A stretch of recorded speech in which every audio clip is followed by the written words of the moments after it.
In this video, I'm talking about how much benefit you should expect to receive with hearing aids. Coming up.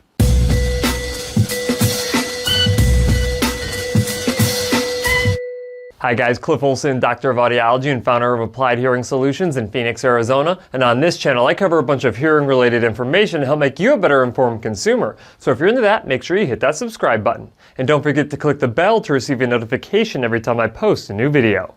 Hearing aids are the best and only treatment option for the vast majority of individuals with a sensorineural hearing loss. But how do you know how much benefit you should expect to receive with hearing aids? Well, a lot of hearing care professionals rely on what we call trial periods, which is a period of time that you actually get to wear hearing devices to determine how much benefit you're getting from them. But I do not like to rely on trial periods for two main reasons. Reason number one is that unless you're willing to blindly start a trial period without having an understanding of how much benefit you should expect to receive, there is a high probability that you won't even elect to start that trial period. The second reason I don't like to rely on trial periods is that even if you're willing to start a trial period, it is usually a crude way of identifying how much benefit you will get with hearing aids, because oftentimes a hearing care professional will not follow best practices when selecting, fitting, and programming those hearing aids during that trial period. And if they do not follow best practices when doing this, you are not getting a fair shake at what those hearing aids can actually accomplish for you.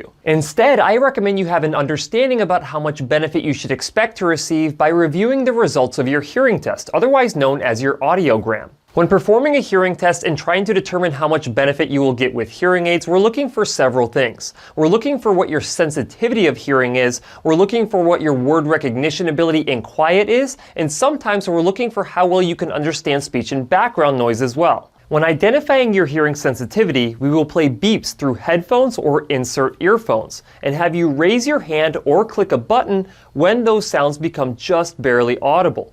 We call these your pure tone thresholds. We plot these pure tone thresholds on the graph section of an audiogram with X's to represent the hearing sensitivity of your left ear and circles to represent the hearing sensitivity of your right ear. We start with low frequency or low pitch sounds on the left side of the graph and work our way up to high frequency or high pitch sounds on the right hand side of the graph. The further down you see these X's and circles on the graph, the louder we had to play those beeps for you to hear them. It is important to note that you should never refer to your hearing loss on this graph in percentages, and you will find out why in a few minutes. For the purpose of this video, let's focus on the right ear only. We would describe this hearing loss as a normal low frequency sloping to a severe high frequency sensorineural hearing loss. However, the first step in determining how much benefit you will receive with hearing aids has to do with the sounds that you are missing due to these hearing thresholds. If we place an overlay of the speech sounds in our alphabet, you can see that some fall below the circles and some fall above the circles. Any of these sounds that are above the circles on this graph are sounds that are no longer capable of making it from your ear to your brain, most likely due to the deterioration of hair cells inside of your hearing organ. Hearing aids are designed to amplify sounds in these ranges to make these sounds audible again. An individual with hearing loss like this would most likely not report difficulty hearing people talking, but would likely report difficulty understanding what people say, and would often have difficulty in background noise as well.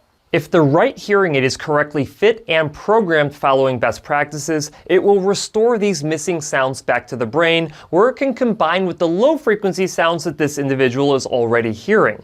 However, just because you replace this sound back to the brain does not guarantee that you will hear and understand speech well. The ability to understand speech more clearly also depends on what your word recognition score is. Your word recognition score, or WRS, is determined with speech testing, where we amplify speech, overcoming your hearing loss that we identify during your pure tone threshold testing. During testing, these will sound something like, say the word cat, say the word boat, or say the word tree. Miss a word and your word recognition percentage drops. This percentage will tell us how well you should expect to understand speech in quiet without seeing the mouth of the person you are talking to and without context. We perform word recognition testing on each ear individually. Score 96% like you see here, and you should expect to do well with hearing aids in quiet.